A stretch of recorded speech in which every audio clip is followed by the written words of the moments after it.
Yeah, Why so quiet? because I was just vibing off the music that came in. You know what I mean? When it comes in, I just gotta just bob my head to it and get it. But now that we're here, you know what it is. This is the Triple Threat Bet Podcast, y'all. Y'all are back. We back live again. I guess what's today? Today's like July the 18th, I believe it is. A lot of things going on in the world, but we're still here. The crew is live in effect. I got all my brothers with me. I want to say thank you to all you guys who are live with us, all you guys who continue to follow us and listen to us on this podcast. We appreciate you. But we're back for another one. I'm going to bring my brothers in, but I just wanted to reach out to you guys and say thank you for coming. We love you guys. This is the Triple Threat Bet Podcast. I'm your man, DJ Royalty, and let's get to business because we are now live in effect on this day. What's up, fellas? What it is? What's up, Scott? What it do? Damn, man, you guys' beards is looking great, bro. I'm getting ready. Mine's about to go away, man. I'm about to cut this bad boy down, dude. Why? Man, it's way too hot out here in these streets, bro. Like, man, and then I put my little product in it, and then I go outside. It's just out of control, bro. It's just out of control. Like I think I'm gonna go back to like just a little nice, little trimmed up. You about to go back to what let you have with a no shave chit? Is that what you're saying? Yeah, pretty much, but with the lineup. I thought I was under the assumption that only the brothers put product in their beers, man. What kind of juice and berries you put in? No. I'm going to shout out to, it's called Badass Beard Company. I gave Ty some actually, and then my barber makes. I think I gave Ty some of the YXL oil. Okay. And it smells like, so it smells good. So I get my oils from the barbershop. I also use True Grit oil, but I like the Badass Beer Company. They make products that actually smell good. Like most of the stuff you buy, it shit smells like wood and damn, right. It's like leather. I don't want to smell like an old couch. You know what I'm saying? So I and Badass Beer Company is all veteran owned. And they give you some pretty good stuff. But you can buy the sample packs. They have like oils, beard cream. They have beard butter, and then like beard balm. So they have different stuff you can get. Yeah. Like depending on what you're trying to do. And I have one that's called the Royal Night. It smells kind of like lavender and like orange peel. Like it smells that's his Black Panther. Put it in at night. All their I can't imagine Hero smelling like lavender. When I sleep, bro. But they have stuff called like the Ladies Man. They got like the Outlaw. The Viking, so all their stuff smells what it says it smells like. I just like their products. So Scott, it ain't just the brothers, bro. It's a light skin boys. Do we use some of that good product? Basically, all Al Hero's saying is yes. Okay, why people put shit in their beard too? Because it keeps it soft, looking and smelling good, just like you do. I was giving a selfish plug for a company. Now I'm going to selfish. You plugged like 10 companies in there, bro. Question, you like went the long route with it, but I appreciate check me out. Got your 7 t-shirt company coming soon. Yeah, bro. Let's go. Get it. Got your 6.5. Yeah. Not quite here, but right here. Right about here. I got you back. Way back. What you put in your what do you want to say? Luxurious. Well, I mean, I put some of that badass stuff that Al gave me, because he gave me a bunch of it, and then I use some stuff that if somebody's got a product that I like on social media and they're a veteran, I'll probably buy it. So I do have a lot of that shit that smells like wood, but I myself like leather and wood. I thought Al Hero would want to smell like fucking Freedom or something like that. I buy the Outlaw, bro. My shit smells like tobacco, whiskey, and right. pepper. My shit smells. That's why I use that Duke Cannon shit, bro. It smells like Buffalo Trace. That's what you use, Matt? Yeah. So you just throw it on. Nailed it. Now you just got the gold tee, so you just kind of just hit it, boom, with the boom, a couple times. Yeah. Well, I mean, so here's what I'm doing. I'm like slowly but surely bringing it in, trying to look younger. You know what I'm saying? That's not the Breaking Bad. Like looking like damn the dude all Breaking Bad. I don't know, like that dude we knew that was in Minot, bro. I'm trying to grow this thing long and put those Viking things in it, dude. Let's go. Oh no, Cody. You're talking about Cody, yeah. Get all Viking on these bitches. His goatee was nasty, Scott. If you ever met him, that dude's goatee, and he braided it. It was like down here. He had the 2 Viking braids in it. He was cool. Yeah. Okay. Well, there's a lot of stuff going on in the world today. I mean, you know me, I'm really not one to talk a lot of politics and everything, but a lot politics. What's been going on in the political world? Hey, man, look, there's a lot of stuff going on. I don't want to piss nobody off and make Who nobody gives a fuck? mad. Fuck them. They don't like it. They're gonna get pissed off and mad anyway. But I will say that that Band-Aid, bro. I that Band-Aid on that ear is just ridiculous. That's just my take on it. I mean, bro, that's not even a Band-Aid. Like, I've never seen anybody patch up an ear like that. I mean, that was some Army medic or some corpsman trying to like. That was some corpsman like, hey, I got you. Like, yeah. Take some Motrin. Take some Motrin. You about to go on TV though. Where do you even buy that at? Like, but no, he didn't. He bought that shit at Walgreens. It come in the big pack. It's got a big gauze, and he just put some tape around it. If you look for an ear Band-Aid, that's not what pops. Dusty said Nelly 2001. He got that Band-Aid on his cheek. That's what it is right there. That's what it is. So check it out. But let's think about this though. Scott, if somebody shot at me and nicked me, oh bro, I'm wearing like a damn whole so I'm gonna be like, I got shot. I'm telling everybody. Look at I'm leaving it out. But real quick, let's think about it this way. Let's go. Other than the fact that there's a big, huge Band-Aid out there, we're trying to figure that shit out. Let's just talk about, like, in succession, all the things that are happening. Like, let's talk about how that shit happened, though. Okay. Forget the fact that it happened, right? Because that's horrible in itself. But how did it get allowed to happen? That's the first question. I want to check resumes. I need to see all the Secret Service resumes, bro. Because the fact she's hiding in the back, like, bro, like that's. But I mean, they made the diversity hire. She was a diversity hire. Like, I see. They made points. They made points today on the news. Like, look at all the people in the detail. You would think that everybody was at least as tall or taller than this dude, because when he stood up, his face was still out there. Like, what's up, yo? The long gun guys had elevated sight. They were elevated and had line of sight on. There's no way some little scrawny, goofy kid. But it's just like it's a recurring, like, we make mistakes on the shit that's the easiest thing not to mistake on, and then it makes world fucking news, and people are like, "Oh shit, it's that easy? Why are we planning this much? Let's just go over there and see what happens." Well, I don't. I just want to say to the people's families who had the firefighters lost their life, right? Yeah. The thing that's bothering me is this: we're so focused on what happened to Donald Trump. I don't think there's enough media on the people who actually lost their lives, and then who shot those people, because this is the thing that nobody's looking at that I look at, and maybe I could be wrong, but hear me out. Donald Trump got shot from this direction, right? Boom, comes in from his right, because he looked over, come in from his right. But the two people that were dead were on the right. So if the shooter that was shooting at Donald Trump coming this way, right? How are those people on that side dead? Did the Secret Service people kill those? Because those people got shot on the same side in the direction that the bullet came from. There was more than one round. He fired more than one shot. Right. Yeah. But what I'm saying is those rounds that he shot, where he was trying to aim, it wasn't. If he was aiming that direction, right? So he's aiming towards Donald Trump. I think my camera's backwards, but it's coming this direction, right? So he's shooting that way. But the people that got shot were over here. Did you see the picture of the dude? Doesn't make any sense. Yeah, now I mean, depends on if he was, your heart rate's up, he's bouncing all over. When you fire it like any kind of semi-automatic weapon, it doesn't take a whole lot of breathing and movement to change the trajectory of a round. I mean, you're shooting at a target this way, and you just a cunt's hair off, bro. You're moving, you're missing targets. So it just depends.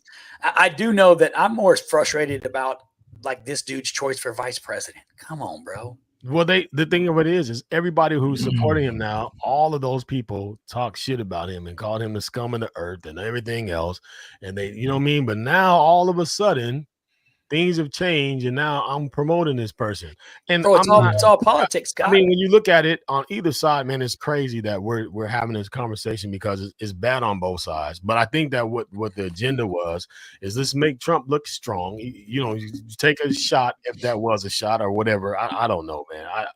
I just don't know anybody who, being shot at myself and going through that, when something goes towards your head that could take you out, the last thing that you want to do is pop your head back up and be up there like, hey, that's the last thing that you on your mind. You're trying to get the hell out of there as fast as you can. And it just seemed to me like that was just not a normal way that would have transpired, is even to assess the injury before we just said, oh, he's okay, to pull him back up. Like, you've been shot. Sometimes you get shot in places and you don't even know that you have another bullet hole somewhere because you only focused on the one that you saw. It was just not a normal agenda of how you would react to active shooting type of stuff, especially on the president. Now let's rewind back. when Kennedy got shot from long range of that thing, bro, his wife was trying to pick up half of his back of his skull to put it back on because that's what happened.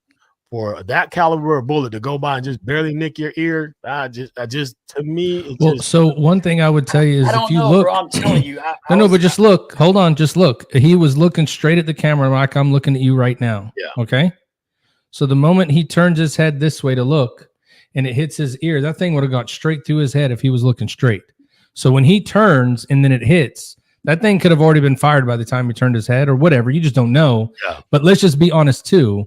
Who in the world can be like, you need to turn at this moment, then I'll do this. Like, there's no way to choreograph that, I don't think. But at the same time, for whatever that shot was going to be, when he turns ahead and it hits his ear, that thing's going straight through his head if he's looking straight forward. So let me give you something, Matt. So let's look at this, because nobody ever saw the bullet actually hit his ear. You just seen him pat his ear, right? So Secret Service jumps on there. They jump on there, throw the little stuff on his ear, and then he comes up because how he's got this stuff all over his face, right? Right. It's just, to me, and then this is the thing. Let's look because you're on the ground, your head's down. Your head and ear, you bleed. Your head is so vast. Got it. If I get shot in my ear and I lean forward, I'm gonna get blood on my face. I want to see the ear, bro. I want to see the ear. Hey, that's all I'm saying. When Evander Holyfield got bit in the ear, you know what I'm saying? Mike Tyson had some ear in his mouth. He spit it out. We saw the piece of the ear, and we saw Evander you want the chunk? Ear. I want to see the ear, bro. That's what I want to see. I want to see the ear. I don't want to see that big ass mattress that he put on the side of his damn head. I want to see the damn ear, bro. Let's talk about the ear. So here's the other side of the coin too that I was going to bring up. It's funny too that the Democratic Party is asking Biden to pretty much step down. Like they don't want him as their candidate. Because you can't remember half of people's names that he's out all of a sudden this motherfucker's got COVID. All of a sudden now we're gonna have a COVID pandemic come up, bro. These people, they trying everything. We're gonna bring COVID back real quick. Right. We're gonna bro. I mean, I'm not gonna hate on it's crazy, dude. It's crazy. The movies that you see are real. If you can do it in a movie, why can't you do it on? I was gonna bring that up. I was, I don't know, a couple weeks ago, I decided to watch older movies. I was watching Patriot Games, Clear and Present Danger, The Sum of All Fears, all those Tom Clancy books from back in the day. When you watch those movies, the same shit they're complaining about in that movie is the same shit we complain about today. That was in the 80s and the 90s. Yeah. So we ain't figured it out yet. We just keep sending the same money to the same place, living the definition of insanity and hoping that shit works out. It's not going to work out, but somebody's got to get paid somewhere. Yeah. I heard a lady say it best. She said what everybody has to do, regardless of what side you're on, right? You have to prepare yourself for what's going to happen if Trump wins the election or if he does not. So that is a real statement. I think that everybody needs to start focusing on that now, because to me, this is not about who Democrat and Republican, because I think at this point it's about personalities, right? And who's who. I just think that in this world, we have to really dig down into our souls and really figure out who we are as people, because I would hate that we've come this far in the world to go backwards in the rhetoric that's going on. So I challenge all my friends who are my friends, man, no matter what, we have to stay tight through this shit, because this could get bad. And it's making us, when you throw a bunch of confusion everywhere, it wants to divide people. We are the United States of America, not the divided states of America. And I think that's what is trying to happen, is trying to make us be the divided states of America. And that's going to be all the way bad. So for sure, I would just say, I think it's time that people really take a close look and just really think about what you're going to do if former President Trump becomes president again, and if he's not. Because if not, it's going to be some smoke in the city, buddy. You're going to have a bunch of angry people, and there's going to be some shit that's going to be going on. If he's not, I don't think so, Scott. I don't think so. If he's not the president, I don't think so. Because you think people are just going to let that ride? I do, because I think about like this. Historically, like hillbillies and rednecks, and like we ain't burning down cities and burning down and shit. We ain't doing that. Like I think it'll be the opposite. I think if Trump wins, the Capitol, I think if Trump see, that's my capital. I'm a Jan 6er. Somebody don't shut me off. I'm a Jan 6er. I think that's my capital. If I want to storm that motherfucker, I will. But I don't know. I'm not all into that. But my point would be, See, I Ty, think it's what? it's more likely that if Donald Trump is elected, you're going to have Democratic major cities in this country burning them cities down. That's more likely because that's the trend of the past years. It's more likely that if a riots or there's going to be some protests and some violent riots and violent protests, it's going to be if he gets elected, not if he don't. Well, I would tell you guys and that's just looking at like the last 4 or 5 years of historical data. Yeah, like we like to look at the Jan 6 and say that was crazy, but we forget to remember every other riot and like the people fighting at voting centers and like just craziness. I'm telling you, it's going to be the opposite. If that dude, well, it doesn't really matter what happens. It's going to be crazy no matter what, right? That's what because it always is. It's always going to be crazy. But I would tell you guys before we get too far deep down a rabbit hole. Yeah, I know that we talked about. I know that we just talked about. You got to be conspiracy theorist. Hey, I'm a conspiracy theorist, but I'm also here for another reason, just like you guys are. We got to know what we're going to do, whether one gets elected or the other. And what we're going to do on the Triple Threat Vet podcast is we're going to continue to help people, let them tell their stories. We're going to get them out there in front of everybody, and we're going to make everybody know that no matter what, anything is possible through determination, will, support. Having people that love around you, having people that care about you around you. And we have a guy coming on today that's going to do just that. So I've known this guy for a long time. I had the pleasure of serving with him in the Navy. Scott also served with this gentleman in the Navy. And we got to see firsthand just the talent that he has and the work ethic that he has. And to have him coming on today, I will tell you that I never realized what he was going or was going to go through when I knew him. And now knowing him after and seeing him come out, the only thing that I can tell you that I see in him from that is that if anybody could come out on the other end of what he went through, I knew it would be him, because he was always like determined and had a direction by him that he was going to do things. Like he was always, pushing forward. But, he's a combat veteran. He served in the Navy. He was a part of journalism in the Navy. So he's one of those guys that has been around and seen a lot of different things. So, I feel like, Scott, you could introduce him a little bit as well, but that's what I want to say about him. And I'll turn it over to you there, Scott. You can finish it up. Well, my encounter with this young man was different because he directly reported to me for a little while when I first came. And with him, I knew he had charisma. I knew that he had a gift of gab. I picked that up early because I feel like I had one, but I knew he had one.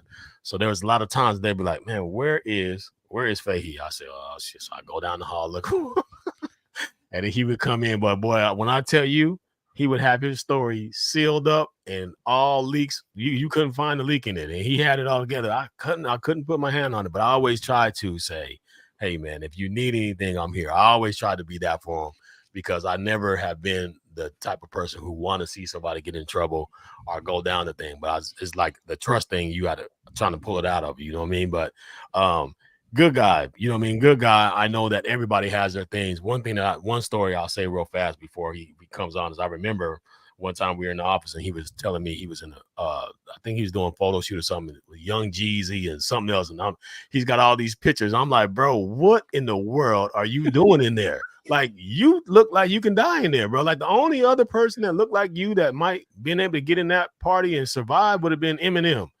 But he was in there. So I was like, okay, so he got some hip hop cred for where he was at. So I knew he was doing some things and that he was surrounded in some things. And I didn't know if it was good or bad or indifferent, but he seemed to have a handle on it. So I let him go. But without further ado, man, we're going to bring in my man, because there's no better person to tell the story than the person who actually wrote the story and lived the story. So without further ado, I want to bring in my man, your man, everybody's man at this point, because you guys are going to get to meet him here on the Triple Threat Vet podcast. My man, Chris Fahey. Bring him on in. What's up, brother? Hey. What, y'all don't know Jeezy? Just me? Maybe I'll introduce you sometime. I don't know. Yeah. How you doing, bro? I'm doing great, man. Watching your guys' intro, and I appreciate the kind-ish things that you guys said to to introduce me. And everything was dead on. I think that's why I've always appreciated you, Matt, and you, Scott. It's still weird calling you Scott. I'm used to calling you Chief. I don't think I've ever called you that. But there's not a single bit about your guys' credibility that could ever falter. And I was a handful back then. But you have to go through what you have to go through. Yeah. And that particular party you were talking about, they called me. That's all I'm okay. gonna say. Yeah. I just knew you were in there. When I what saw now? I was what like, now? Yeah. What are you gonna do now? Well, I'll tell you what, Chris, I appreciate you coming on today. I know that you have a great story to tell. I know that you're doing a lot of big things right now. But what we like to do on the podcast starting out is, one, give us a little bit of background about yourself growing up. What got you to join the military in the first place? Talk a little bit about your military service, and then we can go from there. You know, I was definitely one of those guys that swore he would never join the military ever. My grandfather served in World War II. He was a tank guy. Very proud of his service. He was an MP at the end of his career. Came home, talked a lot about it. My father was a Marine, 0311. He was a veteran suicide when I was very young, when I was 3 years old. He had a very graphic suicide, and I knew for a fact it was mostly because of the things that he experienced in the military and his inability to cope. My mother was in the Army. This poor woman was, it was, earlier 70s, 80s, whatever. She was raped out of the Army. The amount of sexual assault that she experienced is just unheard of, even by today's standard. Then I had the good fortune of having one of the most fantastic human beings ever that I've ever met in this world bless me to be his stepson. It was my stepdad, Dave Fahey. He adopted me when I was 13. He was a SEER instructor in the Navy, submariner before that. And he was just so amazing. He taught me unconditional love. He taught me what a man's respect is supposed to look like. I didn't get enough time with him. I only knew the man about 3 years, and he committed his life to me. When him and my mother got divorced, he took me in, he adopted me. The Navy said, great, but we still need you to deploy. And because he never wanted to leave me alone or have to go back to the toxic environment that my mom was in, who was wrapped in addiction at that point. He got separated. He just refused to let anybody else take care of me. And because of that, the Navy.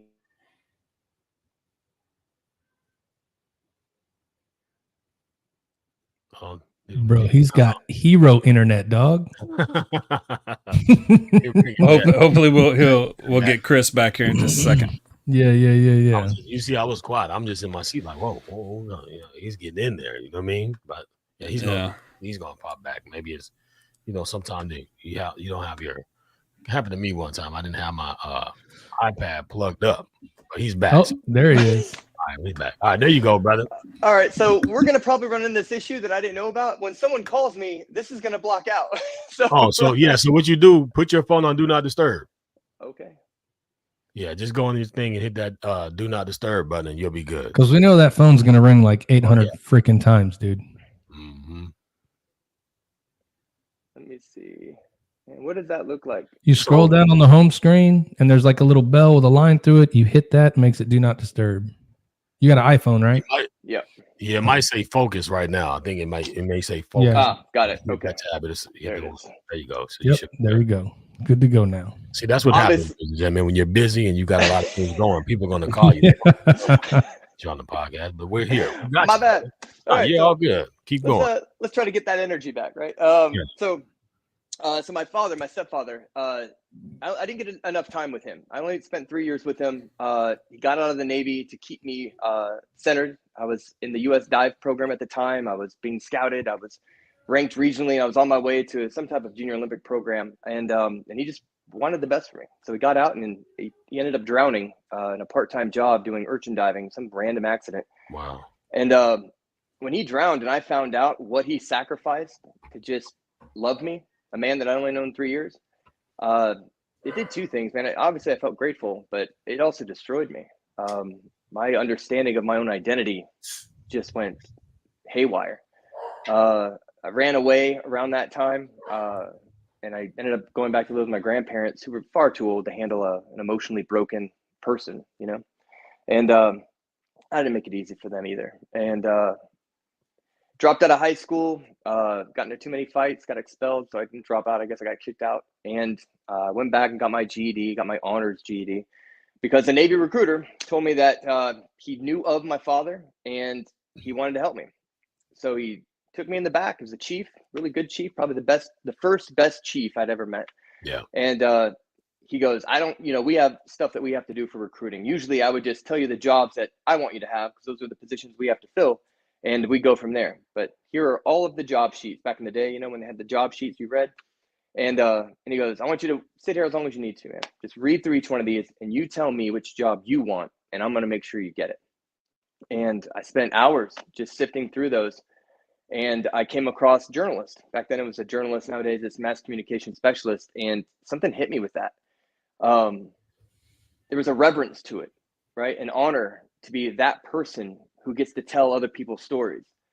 And I think if you're allowed to do that authentically and you are true to that person, you can change the world. And I genuinely feel that way. And I was a mixed bag of emotions back then, but mostly I was trying like hell to hide any crack in the wall, right? I thought the Navy was my last opportunity to truly make something of myself. And, there was a pro and con. The Navy's great at doing a couple things, right? They will give you a PQS, personal qualification standard. You go off, check all the boxes. They put something pretty on your chest. They give you a high five. Everything you are is on your uniform, and it's very validating. And I got very distracted on that component of the military. It validated me. I didn't know who I was, and the Navy was very willing to give me a new identity, right? And I lived for that. And I succeeded, I think, for a while in the Navy doing that. I got to do some amazing things. I've been to countless countries. I spent my first duty station on the USS Carl Vinson. I met some fantastic people who trained me the right way, and they showed me the difference I could make as a journalist. I went to aviation after that. I got to work for CNAF, Commander Naval Air Forces, and it's around that time the cracks in the wall started to come out, because when you have mental illness, and that's really what I had a good deal of mental illness, it doesn't stay hidden for long. And that's the problem with mental health. When it's not managed, when emotions aren't managed, they're kind of like taxes. You're gonna pay a penalty, and they never go away. And it just became a period of time, and it's mental health, the negative aspects of it. It doesn't shout, man. Mental illness, it doesn't shout. It's not in your face. It whispers. It's a very quiet disease that takes chunks out of you. And for me, it was all based on my choices. Whenever I made a choice that lent itself more towards honesty and started to address some of the shame and guilt I felt about the things that I'd experienced, then I started to actually heal. But the paradox in that is that it was really hard to experience shame and guilt. Those emotions suck, right? And I didn't know at the time that all I had to do was let them be felt, and I would start to heal and recover from those things. So I did whatever I could to hide away from them. I buried myself in my work. I blew up relationships that I had. I made incredible excuses for my behavior, largely because I didn't understand what was going on with me, but ultimately because I was very scared of the consequences. The Navy was everything to me. It was everything. What was going to happen to me if I lost it? And that fear is what drove a lot of negative choices, which ultimately, at the end of it, I went to Afghanistan because I thought, here's where I can prove that I belong in this service. Here's where I can prove that I was worth loving by my stepdad, worth that sacrifice. I just wanted something to prove to myself and to the world that I was just worth loving, right? I didn't know how to love myself. I'm really proud of my service in Afghanistan. It's a Muslim country. You couldn't self-medicate. There was no drinking. It was all very structured, right? So it was great for kind of starting to understand who I could be. You know what I mean? What I could achieve if I could just stay focused, stay on healing, stay focused on myself and what I could do for others. And I did some great things. I was a convoy commander. I commanded over 109 missions. I participated in over 200. I feel like I made a real contribution to what we were doing over there. And when I came back, I was on that high of that, and I didn't know how to replicate it. All all the old triggers started coming back, and I started self-medicating. The drinking got heavy, pain pills from surgery after surgery after surgery. I became heavily addicted and dependent to opiates. I mean, in a crazy way. And then I started seeing mental health providers. About the time I got to Houston, I was with construction battalion, the Seabees before. And right when I got selected for chief, 13 years of hard work, right? You guys know what it takes. Yeah. They sent me I was on my way to rehab. The very day the selection results came out, and I'm on my way, and I'm getting all those secret squirrel calls from other chief selects, right? I'm like, hey, I can't take these calls right now. I'm on my way to NMRCD, Navy rehab. And that was a really monumental time for me. Everything I'd ever wanted was wrapped up in that moment, and every choice that kept it from me was also wrapped up in that moment, right? Right. And, so real quick, let's if you don't mind, let kind of back up just a little bit. So talking through, getting in, you had like all the things you had to go through prior to service. You get into the service, you're trying to make a name for yourself, but you're also trying to figure some things out. So walk me through, I know the way you're describing it to us right now is what you've learned on your journey. Would that be correct? Yeah, I guess so. About how you feel about it and why you couldn't, react to it.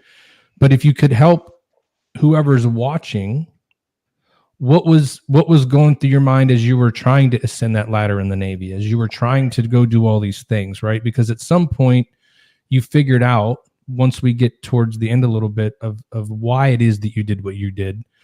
But help people if you can, and I may be wrong, but understand what was going through your mind when you were making all these decisions in the Navy and trying to ascend that ladder and trying to go to the next place and trying to be better. You know what I mean? Mm-hmm. It was always about the next rank, and it was about the next, ranking. It was about getting to the next level. Again, I know I probably said it 3 times, but now what but at the time, before reflecting, what was going through your mind and why were you doing that stuff? So there was one statement that I kept telling myself: it'll get better. And I just thought that if I could cultivate the right environment, if I could marry the right woman, if I could achieve the right finances, right, make enough money, if I could get the right medal, if I could get the right rank, if I could just get this, if I could just do that, if I could just be this, it'll get better. What I never did was take a minute to stop and ask myself why it's not better now. Mm-hmm. What was broken? Mm-hmm. That self-reflection piece was completely void. And that's because all of my choices were fear-driven. When you make choices out of fear, no matter how positive they may look, right, on the outside, how superficial they really are, they're not going to lead to any place healthy. And what I should have done, and there was moments, real God moments, where a psychologist, Navy psychologist, kind of took an interest, saw it, and sat me down and said, hey, you know what, you have some issues, and we probably need to talk about this. And instead of taking that seriously, I lied to get out of that situation. I did on the surface what looked like work, but I never stopped and just told myself that, hey man, it's not going to get better. I need to do some work on this, and I need to ask for help. Yeah. And I never asked for help because I thought asking for help would have ended, right? Or ended your career. Yeah, I mean, I was hiding from, in me, I thought I was just going to help means lose everything. Right. And you know what? I wasn't wrong, because in recovery, I'm active in recovery now. But the one thing, for anybody out there who's struggling in the same position, who can't ask for help, who doesn't know they need help, but all they know is they look around and they're never happy and they just hope one day it'll get better. They only have to change one thing: everything. Whatever's in their life right now is probably not there for the right reasons. And whatever they're holding up based on those choices ultimately are made of straw. And that's not going to hold either. And that's the beautiful thing about suffering. It has its purpose. If we didn't have suffering and pain, we wouldn't change the way we act and the way we feel and the way we do things. We'd just be happy all the time. And that's not positive mental health. Positive mental health is not feeling happy all the time. It is learning 100% the value of suffering and knowing that when you're feeling that and you have that pain going on in your life, that's a moment to pause and say, why am I feeling this way? What is going on? What can I change right now? And ultimately, the cheat code, the up, down, left, right to that, is asking for help. We are not meant Yeah. to do this life alone. You know what I mean? Like, we're not meant to do it. Yeah. Connection, belonging, all those things that equate to real happiness, they're done with other people. So when I hear you guys talk about what you talked about intro into the show, right? What I love about everything that's happened is that there's an opportunity here. Everybody's listening. There's a real opportunity for us to say, wait, what's going on right now? And what is this about? And how can we come together? Because it's like what you said, Scott, we are the United States of America, Right. United. And there's an opportunity here to be united. And we can do it every day in our communities, with each other, with our friendships, with our relationships. If we just stop and ask why we're experiencing the things that we're experiencing and who can help me. Yeah. You know, it's interesting because in my mind, I always knew it was something, but I could not pinpoint what it was. And like when we would talk, because there were a lot of times in the morning I would just come into your office and we would just sit and talk. You would talk to me about stuff you're going through with your kids and stuff like that. So I'm like, well, maybe that's it. You know what I mean? Maybe he's just trying to figure that out. And me going through that myself, I was like, okay, maybe I can understand. But it seemed like to me, you kept yourself moving in so many buckets of stuff. You had so many things going. Maybe it was to keep your mind off of the real things that were going on. But it seemed like you had a way to keep on saying, well, I got this going on. I talked to these people. I talked to this. So I knew that you were working. But then at the same time, I knew that there was something else, but I could never really pinpoint what it was. And as a chief, and as a leader, you want to gain that trust to where it feels like, okay, I want to give him the help, but I know that he doesn't trust me to be helped, because I know if he thinks that he tells me whatever it is that he needs to tell me, that it's going to go too big and maybe destroy him. So he's just going to give me a little bit. So let me get a little more time to figure it out. And I always felt like that may have been what was going on, but I wasn't sure. You know what I mean? You can never really put your hand on it. But hearing you talk about it now, I totally understand it. Because like you said, until you face it, until you look yourself in the mirror and you face it, you're going to just keep on making up excuses and making up things to cover it. And one thing turns to another, that turns to another, and never gets better. It just keeps getting worse. Yeah. I mean, if you think about it, Chris, you're in the perfect job to be able to run through and do those things, though, right? Being a journalist in a Navy recruiting commander, you are everywhere. Like that's like true independent duty, right? You got to go find the people, you got to do the meetings, you got to go. So, I mean, really, you're always busy. You have no time, because all of the stuff, the media inquiries and all the events, especially if you're in a place like Houston, the rodeo and all the football season, the baseball, all this stuff's going on. Like you're having to run in 100 different directions. So it was, I guess, what do you think? It was easier to mask it, I guess you would say, right?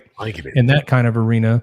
But what was, because obviously at Houston was where it all culminated, right? I guess we would say.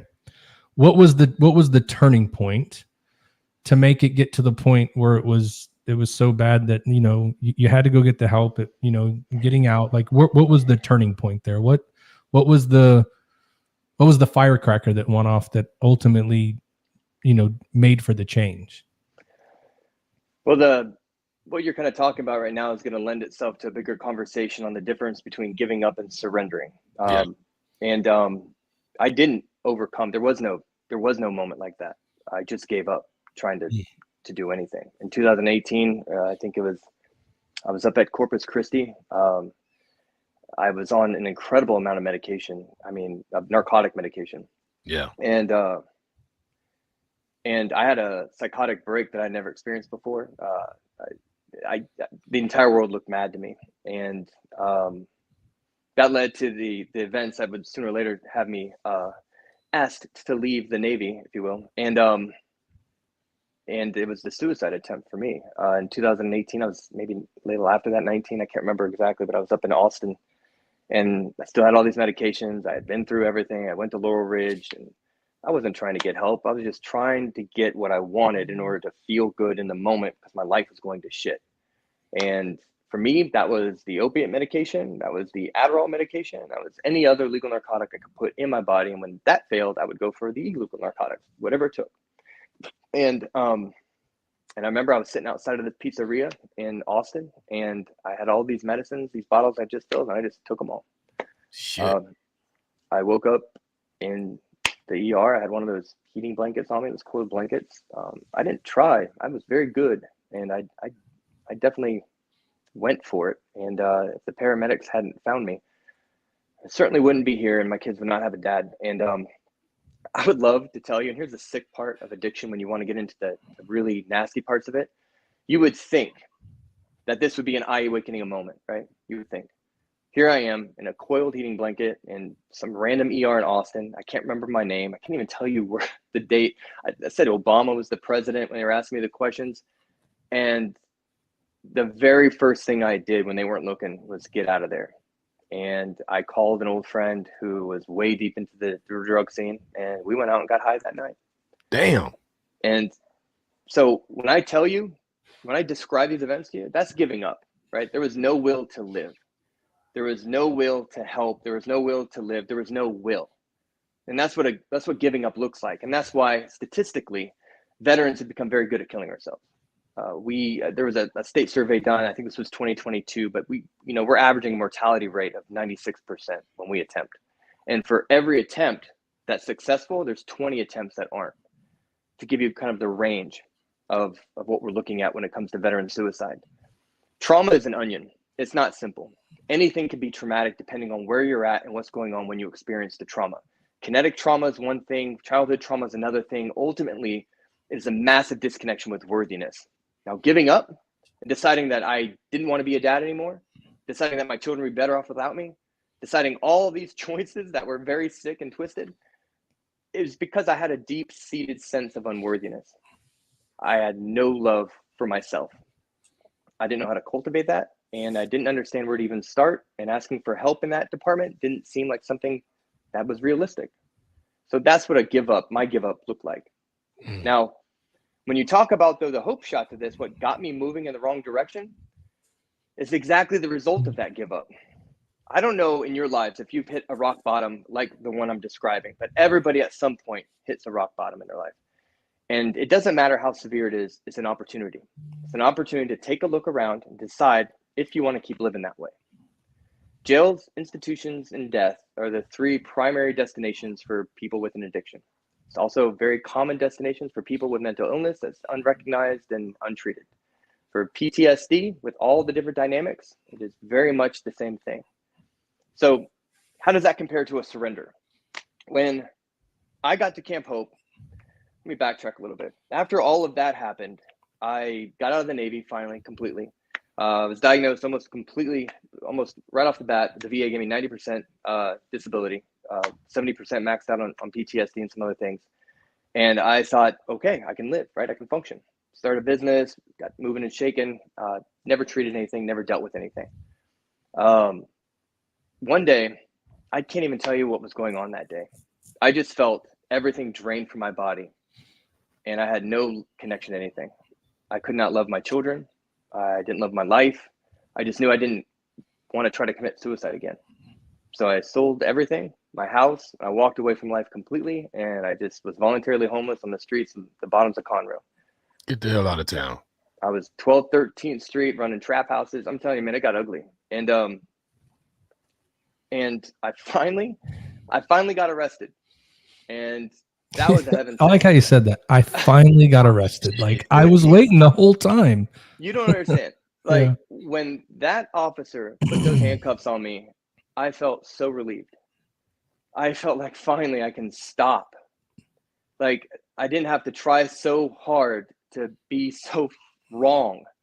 I honestly did not know what to do. I was so lost.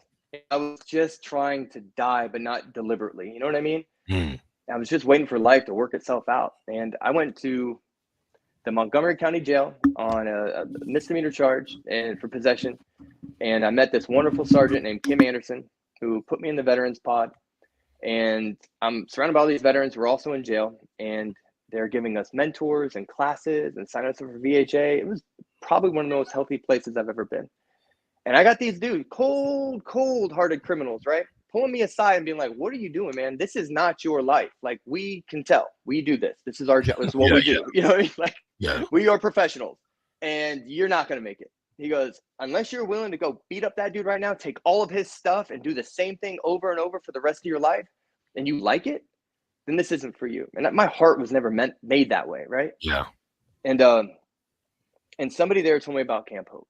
I don't even know who it was. I can't remember now. But I called intake, and Chris Burgess, who still works at Camp Hope, he said the first thing that I believed in a very long time. He said, man, listen, I don't know you, but I love you, and I'm going to help you. Damn. And when he said those words to me, in that moment, it's just like trauma. Miracles work the same way trauma does. I took notice of everything that was around me, and I became willing. That's when I surrendered.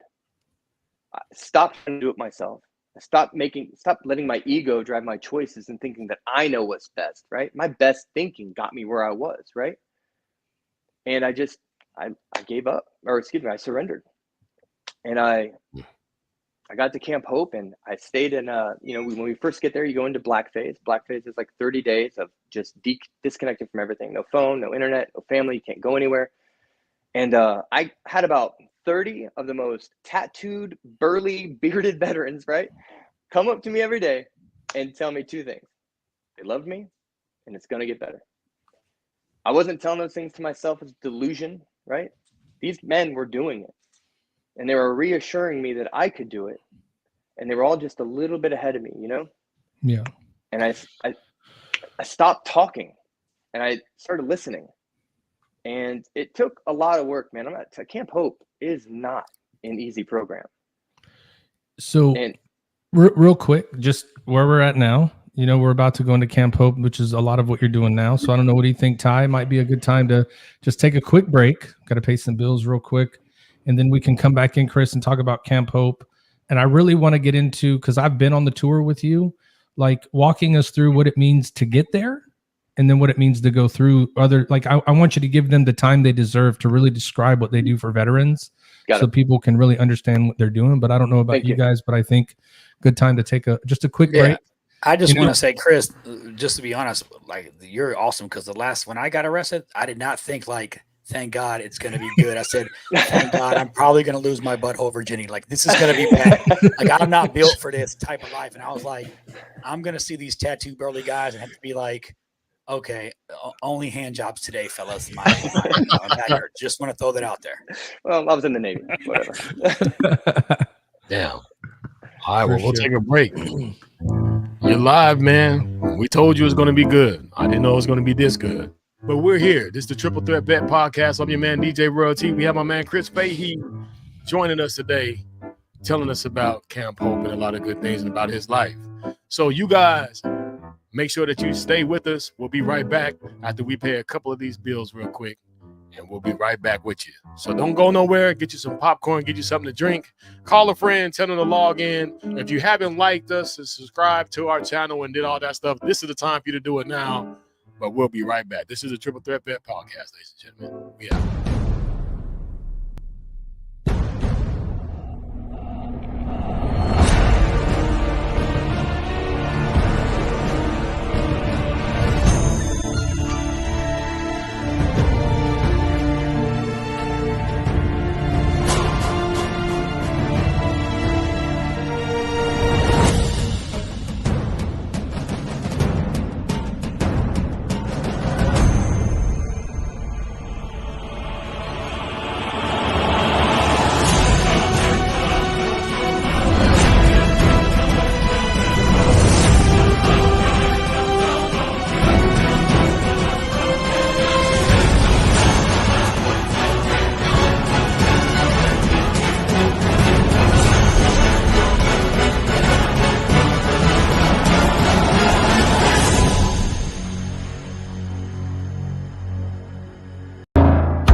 Gear up in style wearing Got Your Six apparel. Every purchase makes a difference. It's more than just clothing, it's a statement of gratitude. Upgrade without breaking the bank. Discover cost-effective, high-quality clothing made in the USA. Each shirt is handcrafted by our team in the great state of Texas and shipped for free to your front door. Got Your Six is where quality meets purpose. We're a small veteran-owned business that takes pride in the mission and the value of our products. Join us in growing a community, supporting our heroes, veterans, and first responders by wearing a custom design. I thought you'd never ask. Visit sameflagsameoath.com and use the code TRIPLETHREAT for 10% off. Follow us on all social media platforms for any upcoming releases or events, and you can reach out to us with questions anytime. We are here to support our brothers and sisters.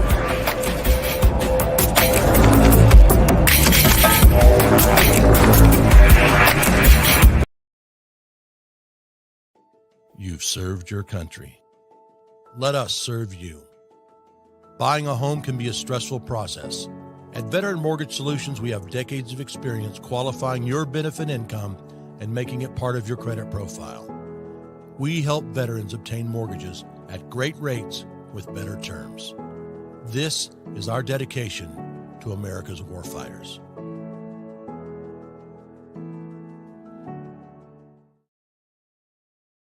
Conan, what is best in life? To crush your enemies, see them driven before you, and to hear the lamentation of their women. That That is a heck of a first half of a show, gentlemen. I applaud him for being able to share. I really heard what he said. I identify with a lot of those things, and I'm really excited to hear about the Camp Hope. But I mean, I know you're in the back there, Chris, and I didn't talk much because my jaw was on the ground with really how vulnerable you're able to be and how you learn to be. I want to learn from you, brother. So thanks for booking this one, Matt and Scott. This is pretty freaking awesome. I mean, you get to a point where I just, sorry to cut it in, but just to be able to digest what you've heard already, but then, this next of what we're going to hear about, just because, I've been around and I've seen what they do.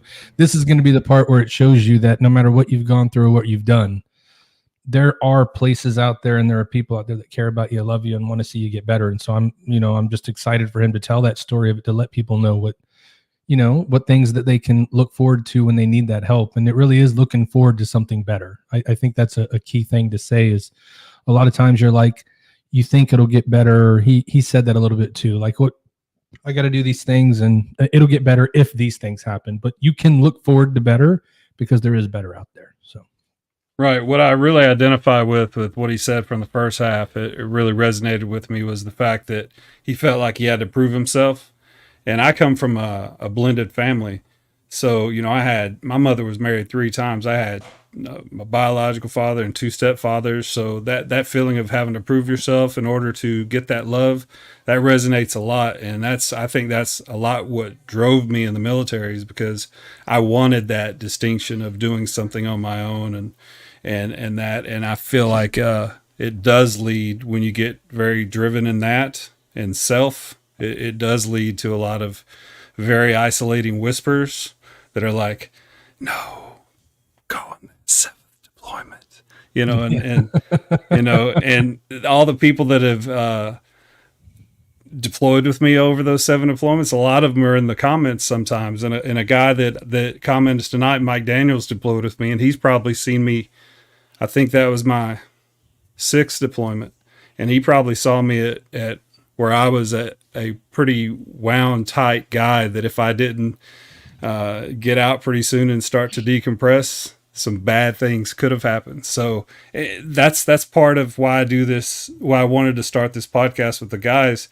And I've said this 100 times. I want to show those people that invested all their time in me and belief and sent me to all those schools that, I appreciate all they did. And it very much is still helping me today to look back and feel like I belong to people that I served with. So yeah, it's wonderful. The whispers though, that's for real. That's like boom.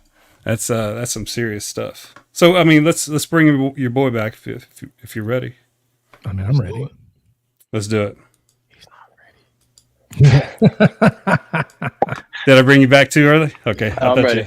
Okay, cool. No. So needless to say, I love the first half, Chris. For sure. Well, So, thank you.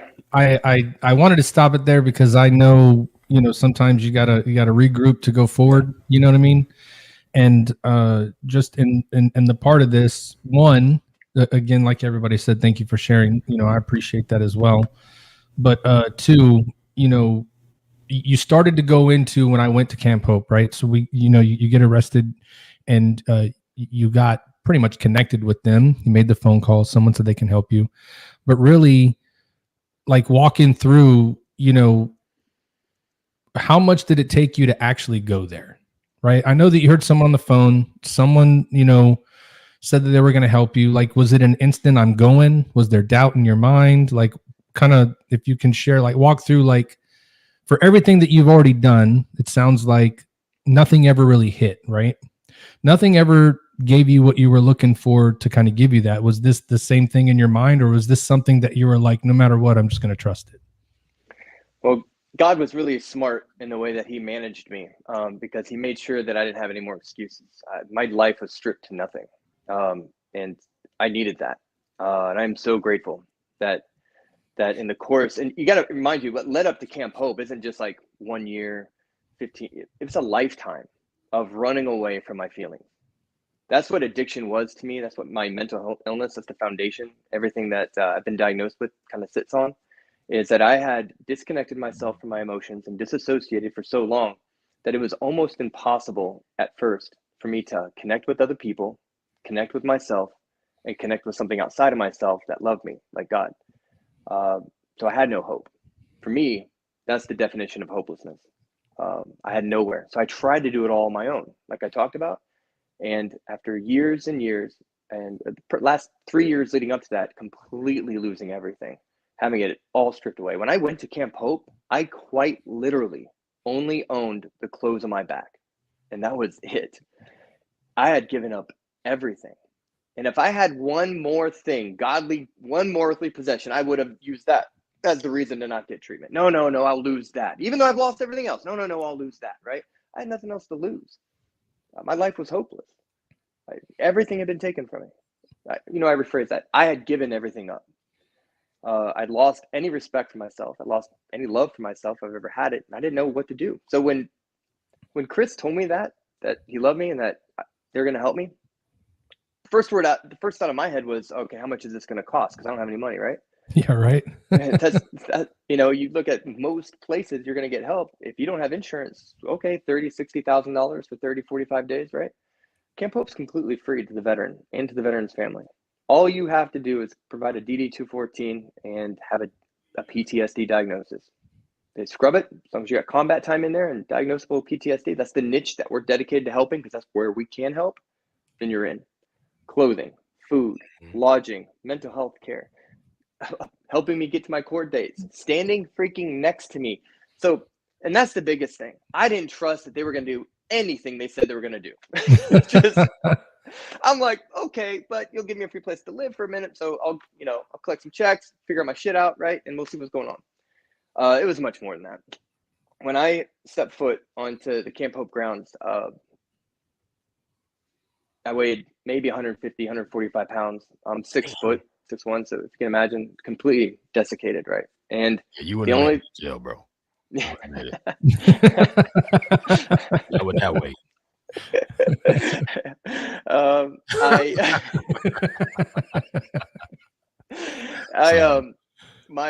My shoulder, all the tendons had been beat out from just having to fight every day on the streets and doing dumb shit, and my shoulder would just slide out of socket. I'd have to hold it up in there. There was just, I'm telling you, man, I was a mess. And God blessed me with one more ding to the ego. That right before I went in there, my daughter saw me, and in that state, right?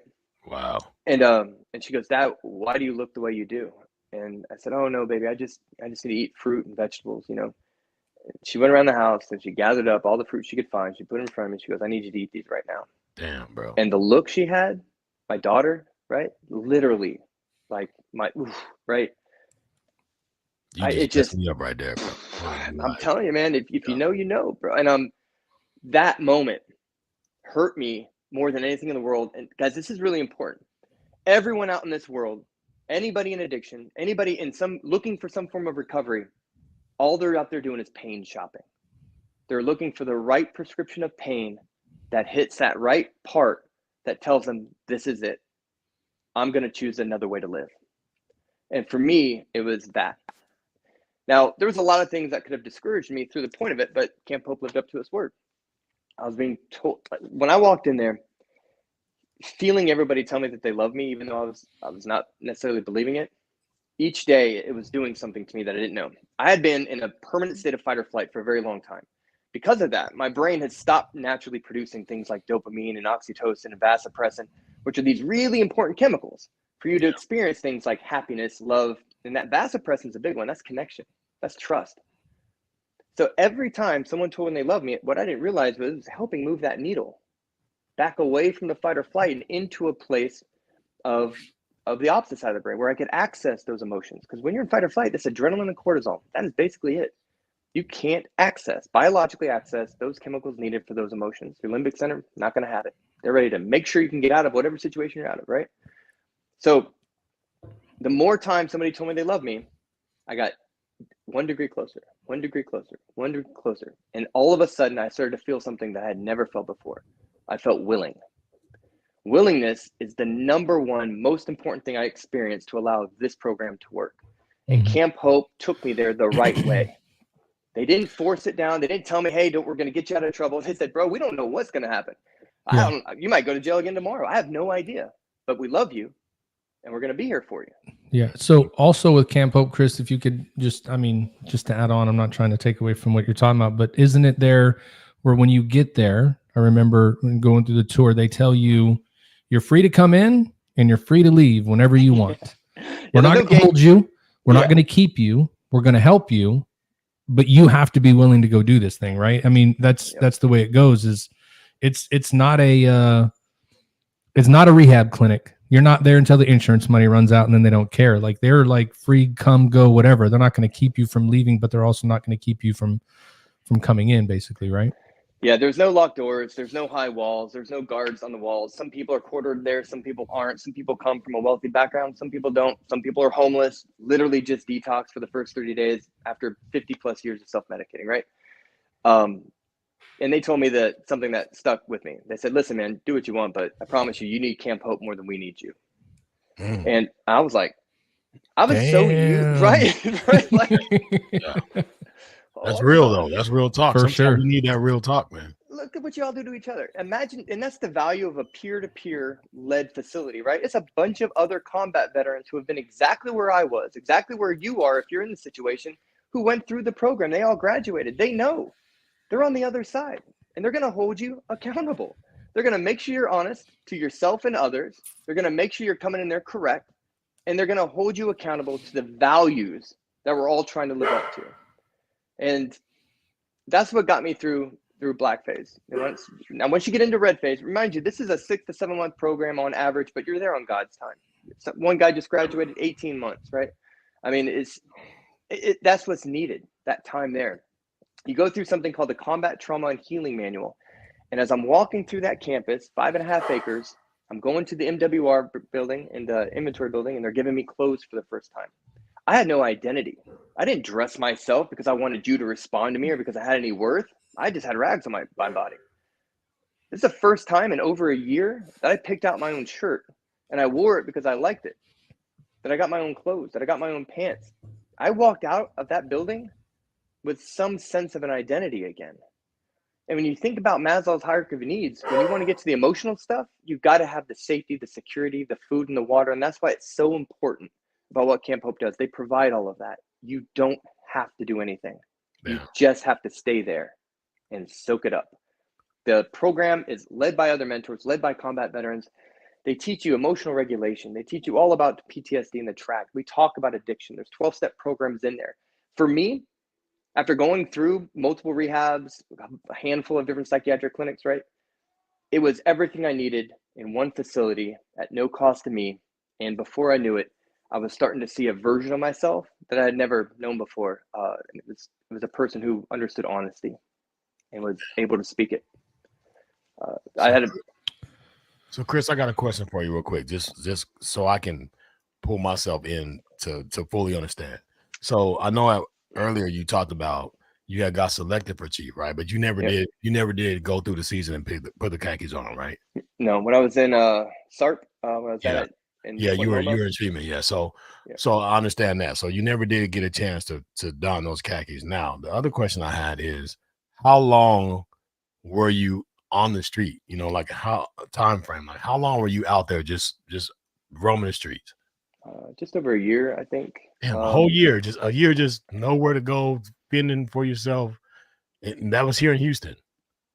Conroe. God damn, man, that's that's a rough place to be roaming out there. Damn, so for a year, you're just out there looking for drugs, getting high, fighting, just maintaining out there on the street. Coming from all the things that you've done in the military previous, you went from that to that. Correct? Yep. And that's a hard pill to swallow. And I asked that question because there's a lot of people who are out there. And when you talk about helping veterans and what we do, the message is that it doesn't matter how far down you've gone. Like as long as you keep on pushing, you got to get to the help, and you got to the help. So I just wanted to put that out there real quick because I think I'm listening to it, but I didn't really see the transition on how that went. But you clarified that for me, and I appreciate it. But just for anybody who's listening, that's a tough road to understand that you go from being in the military, having things, clothes, an identity, your awards are roaring on your chest, to where you just imagine losing all that to where you have absolutely nothing and you're just navigating through the streets with nothing after coming from that. But go ahead, Chris. I just wanted to But I think that's the difference between giving up and surrendering. That's ultimately, that situation is what giving up looks like. That's where it leads. Yeah. It took a lot. It took a lot for me to finally learn the value of asking for help. And if I had asked before then, I have no doubt I would have found it. But that was my track. And it was good because when I got to Camp Hope, again, that willingness is very crucial to recovery. You have to be willing no matter how it looks. So I had a mentor. His name was Jeff Mayer. And he was 0311 Infantry Marine Corps. Reminded me a lot of my dad. And my dad had a very graphic suicide. He tied himself up to the neck in one of the down sleeping bags that you got issued. And he took a shotgun in with him and blew a very large hole in the back. And when he did that, he made sure he was in a place he wouldn't be found for some time. So when it all came out and he was discovered, it was extremely gruesome. And when I looked at Jeff and that was the first thing was my dad. And I was like, man, I don't know if I can fuck with this guy. Right. And he goes, he was so cool about this. He goes, Fahey, look, I don't like you, man. I will never like you. Like, we're not there. And, but I do love you. And if you trust me, and I might be the first person you've trusted your entire life and you don't want to, and that's great because that tells you you're in the right spot. But if you trust me, we're going to fail a lot. And this isn't going to be a pretty situation, and you're going to hate me, and you're going to fight me, and it's going to be bad. But we're going to do it together. And at the end of it, you're going to realize that it doesn't matter if it's good or bad or healthy or unhealthy or left or right. We did it together. And that's what you need to do in this world. You need to figure out how to belong, and I'm going to teach you. Wow. So with Camp Hope, I know that you said you went through a black phase. You go to another phase. How many phases are there at Camp Hope? And then the second part of that, again, I'm asking you questions from what I remember of coming out and visiting, because I really want people to understand like how this thing is, how it's put together and how it's so successful at helping, right? Because that's the key. Like there's not a lot of places that give that kind of success, and want to try to highlight it. So how many phases are there? And then I know that there is a rule set when you get in there. These are the things that you are allowed to do, and these are the things that you're not allowed to do. And there's things, that are like the things that are not forgivable ever. And then there's things that you can get around. So if you don't mind, like kind of sharing this program and how it's built, kind of like, what are the rules? Talk about the phases. Sure. Yeah. So Camp Hope, first and foremost, is a program that requires complete abstinence from any mind altering or mood changing drugs, right? That could be medications, even if they're prescribed to you.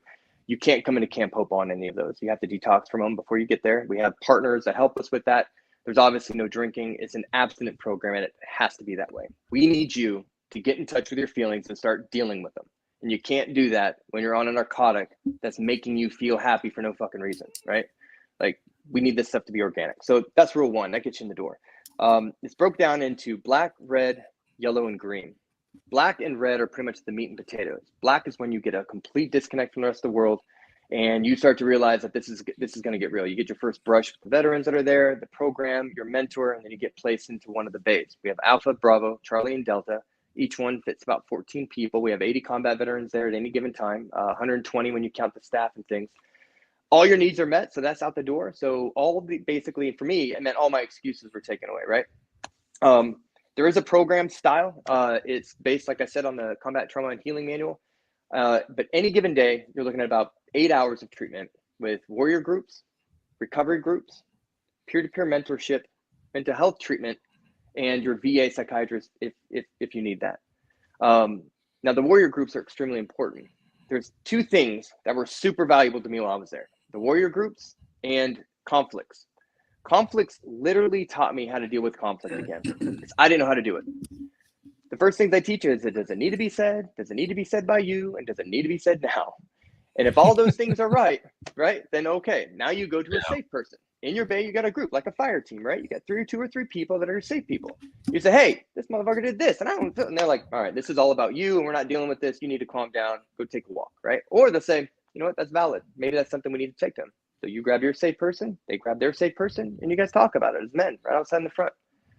There's no violence at all there. You cannot strike anybody. You can't hit anybody. You cannot get physical with anybody. It has to be a safe place, right? You have to be free from that garbage. Now, let's say you guys can't work it out. It's okay. You go to your bay leaders. There is a structure there. You go to your bay leaders. Bay leaders sit around and you talk about it as a bay. All 14 guys. Throw it out in the middle. Start figuring out what happened. That doesn't work. The entire Camp Hope gets together in the MWR and you talk about it as a community. Now, if you still can't get it solved and nothing can happen, then you're asked to leave. Okay, you're not ready. Go back and get some more pain. We'll be here when you get back. And by the way, we love you. Damn, get some more pain. Yeah. So that's the key right there. Like, the thing that got me the most when I took the tour of this facility is you can be asked to leave because you can't follow the rules. But if you come back, arms are open. Arms. Come back in the door. As long as you can do what they got to do, they're going to help you, which was very interesting because, you know, in a lot of places nowadays, if you don't make it through, they're like, no, we can't have that person come back in. That was what like resonated with me with this place is like, it doesn't matter. You failed once. Come on, let's fail again. We're going to fail until you get this shit right. That's what we're going to do. And that was very interesting to me when you just said that of like, we'll be here when you come back. Because they know you're coming back, right? Like, let's think about it.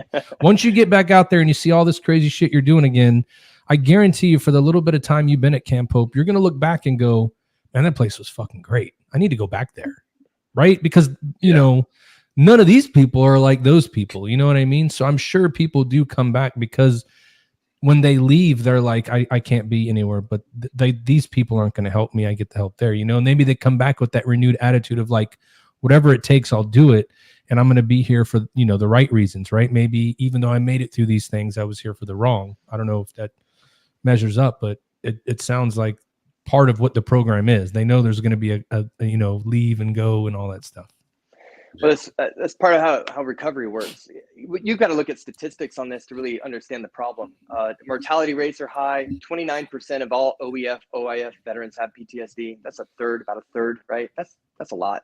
We're talking millions, and even the greater Houston area, we're talking millions of people, right? I mean, this is crazy. Maybe not in the greater Houston, but in the nation, we're talking about maybe 4 or 5 million people. So what does it take? I mean, recovery isn't a one-shot deal. It's typically a grinding process that gets you down into knowing that you are the problem, that it's your choices and your inability to love yourself. That's what it was for me, an inability to love myself. And not knowing how to do that is what led me to just about every negative choice I made. Trying to look for love in all the wrong places. Validation through achievement was a big one for me. Trying to be the guy, him, the person in the middle of the spot, right? Like that glorification of ego. God, it makes me sick thinking about it, but I lived for that. Yep. Yeah. What kind of father did that make me? Right? Not a good one. Nowadays, you can talk to my twins, whole different story. Yeah. Yeah. So go ahead, Scott. I was going to say, and maybe I'm jumping the gun, man. So maybe you might have needed to go first, but I was going to ask. So you go through this process, man, and going from where you've been through. Can you talk to me a little bit about coming out of it when you knew you were getting better and you knew you were ready to graduate and move on? Can you give me that? Oh, man. Okay. So it's one thing screwing up your entire life, giving away everything. A whole nother thing looking at it dead on in sober eyes, right? Really seeing the destruction, seeing the way it hurt people, seeing the way you hurt yourself. That's the process of love and forgiveness, which I'm a Christian. That's all I need to do to be a good Christian is to love and forgive, I feel. But also it's a process of acceptance and forgiveness. I had to accept all that before I could leave that program. And then I had to forgive as much of it as I could. Now, when I was able to do that, I finally felt the difference between hope and faith. I was no longer wondering if something could help me. I had faith that something was going to help me. And that's yellow phase, by the way. Right about that point is when I got to yellow phase. Yellow phase is different. I've gone through about 5-6 months of the program. I've gutted myself. I've left it all out there. I've had multiple program directors and the staff come to me and tell me I'm full of shit, that I'm getting in my own way, that I'm masking, that I don't know how to be honest with myself, that I'm going to die if I keep living this way over and over. I've seen people wash out and come back, wash out and come back. We've seen deaths. We hear about deaths, constant suicides from veterans that are just in the community, right? It is very visible, the consequences of not learning, not getting it. And when I got through yellow phase, I got caught up on my child support, but I had nothing, right? I was starting to understand what my life could look like, though, if I could just stay on this path. And that's probably the closest I was to giving up again. That's when, for me, it could have gone either direction. And if it wasn't for the mentors, staying plugged in, going to the warrior groups, working with my therapist, going to recovery groups like NA, which I love, by the way, Narcotics Anonymous, wonderful program. If it wasn't for being able to invest in that fear and saying, hey, I think I'm going to blow it all again and I need help. Oh my gosh, I can't even tell you how important that was. That's the one thing I could never do, right? So I'm in yellow phase. I've got this whole world. Like I can see the potential again, right? I can see it. I can taste it. I know it's there. I know me. I know I can do it. Yeah. And I still wanted to give up. But instead of going my own way and just like, nope, I'm not going to do this. I'm going to, going back into those old habits. I went back and asked for help. And I'll never forget it. First time I did that, Sam K was my mentor at the time. And he was like, bro, that's the only thing I really need to teach you. And we're here for you. How can we help you? And I was like, well, what do I do now? Right? like, are you telling me that I'm going to be able to do everything because you're going to help me and I don't have to shoulder all this myself and we can do this together? And he's like, yeah, it's kind of a no brainer, whatever. But yeah, it's taken you 44 years and a whole lot of drugs to figure that shit out. Right. Yeah. And man, I can't even tell you the launch. I got accepted to Sam Houston. I got into a psychology program. I'm graduating next semester. I'll be working on my clinicals, my master's degree pretty soon. And I mean, that stuff is great, right? That stuff is one. That's okay. That stuff's great, right? I mean, if you think about it, it is kind of funny that after all this shit you've gone through, you want to get a degree in that to go, stay with it. But I think that's I don't know what you would say about it, part of the healing process, right? Because knowing that you can help others through what you've been through sometimes is what helps people keep on the track of where they want to be, right? Because it is a constant reminder, almost like you were just saying, you could see the light at the end of the tunnel, but now that you know where you can be and where you can go, helping these people that where you're at is a reminder of, if I don't stay with what I know I can do, I'm going to go right back there. Yeah. And I need to help them get not where I am, and I need to stay where I am so I can help them. So, it makes sense, but it is comical in a way. So the three major lessons that I learned, right, is one is, and none of this stuff is independent, like creative thinking. This isn't stuff I've come up with. This is stuff I've been taught, first and foremost. I am anywhere that I am that's successful is because I'm standing on the shoulders of people who's allowing me to see the forest beyond the trees. And when I've asked these people about this stuff, this is what they tell me. My sponsor, Sam, taught me the meaning of humility. This is big. It's not being too small or too big. It's being the right size for the situation that you're in. Yeah. And that could be a lot of different ways, right? Sometimes you do need to puff up a little bit because that's what that situation requires. And that's not being unhumble. That's being right for the moment. It takes so much will to live intentionally like that. And I still struggle with that, but that was a really important lesson that I work on every day. Honesty and vulnerability, those things are sources of strength, not weaknesses. Once I've really accepted my mistakes and what I've done, and I've seen the value in suffering and understood that this is the path that God put me on for a reason, and I accept that and I'm grateful for it, then it allowed me to understand who I truly was and to love myself again. That leads into the second most biggest thing, self-worth and self-esteem. I had no idea there was a difference between those two things. Self-esteem was what I felt when I got validation. It comes externally. Someone else has given it to you. And it lasts about this long. It is fleeting. That's why I constantly looked for the next thing, the next thing, the next thing. It was the biggest drug I had ever taken, because for me, I couldn't access emotions. I needed someone to love me to feel love. I needed someone to tell me I was good enough. Drugs were my emotions. If I wanted to feel happiness and love, I took an opiate. If I wanted to feel motivated, I took an amphetamine. If I wanted to zonk out and be calm, I drank, or I took ketamine. Like, they were a utility belt for me to access emotions that I didn't know how to access. That's what my addiction was. That was it. I just wanted to feel. Yeah. So once I started to understand that self-worth is making choices that are aligned with my values. And when I make choices that are aligned with my spiritual principles, I am full. That hole in my chest that I kept trying to fill with anything that I could find, women, drugs, achievements, right? All it was a God-sized hole for me. And it may not be for other people, but for me, I needed God. I needed to connect with something outside of myself that loved me unconditionally, just like my stepdad did.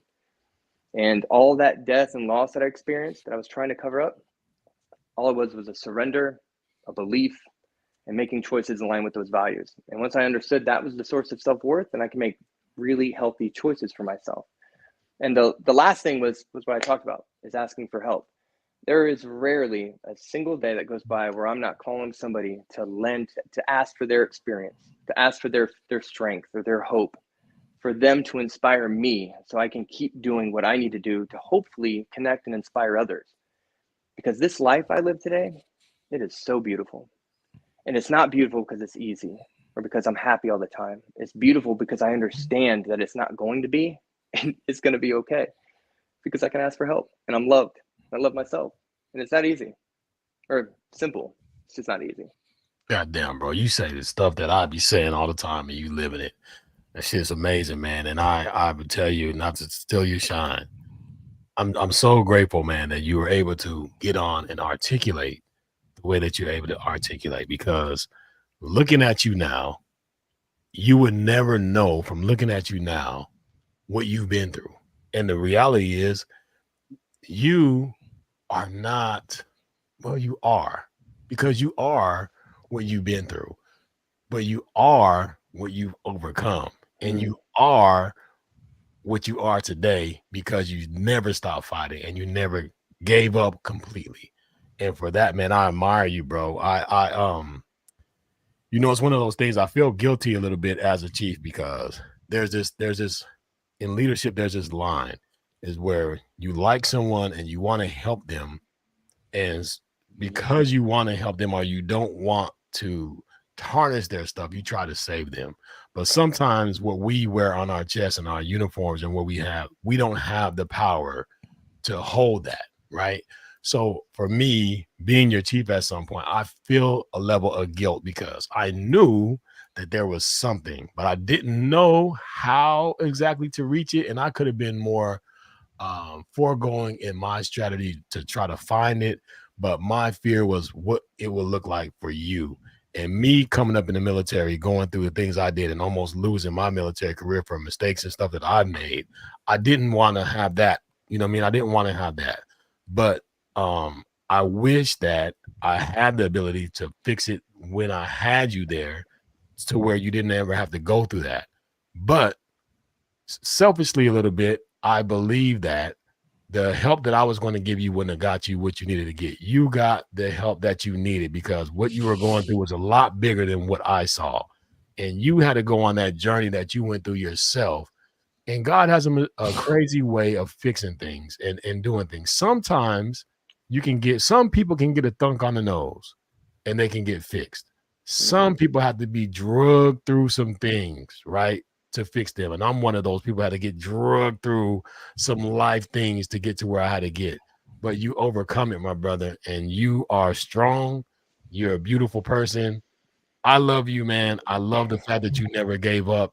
And I love the fact that you are so open and so able to articulate the way you do what you went through and be honest with yourself and give it up so somebody else can be healed and helped, because you are that living testimony that if you don't give up, you ask for the help, you buy into the help, that you can overcome it on the other side, man. So all those things when I talk about getting up and fighting and living another day, you've done it, man. And I just want to give you your flowers here, bro. Because I really am grateful that you got it and that you're on this side, man. So shouts out to you, bro. Thank you, man. And you know what's beauty about meeting you back then is that that wasn't it. I think the opportunity to meet you then was so we could have this conversation now. Yeah. You know, that's the value of the relationship. Yeah. Yeah. That's awesome. We reconnected at a baseball game. Yeah. Sure. A good one. But listen, here's the thing, man. Like, I honestly saw you pop up on social media like maybe 2 weeks before we talked.